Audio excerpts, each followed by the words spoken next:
Nxënësit e klasës së 9 të shkollës fillore komunale Bratstvo Migjeni organizuan projektin E ardhmja e gjelbërt me moton Ta pastrojmë qytetin së bashku. Nxënësit shpërndan fletushka për qytetarët ku i inkurajuan të tregohen sa më të kujdesshëm me mjedisin dhe planetin, sepse siç thanë, çdo dorë e ndihmon qytetin të marrë frymëlirshëm. Qëllimi i kësaj projekti është që ta mbajmë ambientin, ta ruajmë pastërtinë dhe të ndërgjegjësojmë qytetarët për një ambient më të pastër.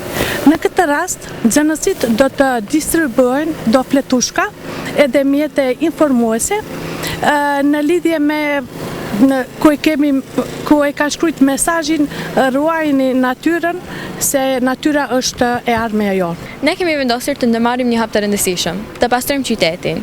Titova meriton të jetë e pastër, e bukur dhe të jetë e gjallë.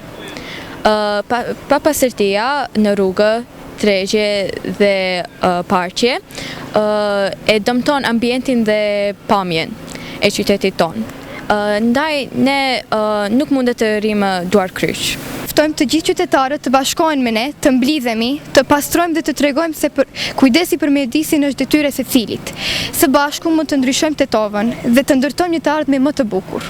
Nxënësit apelojnë që qytetarët të mblidhen së bashku dhe të tregojnë se kujdesi për mjedisin është detyra e secilit, prandaj nuk duhet të ndëitur duar kryq.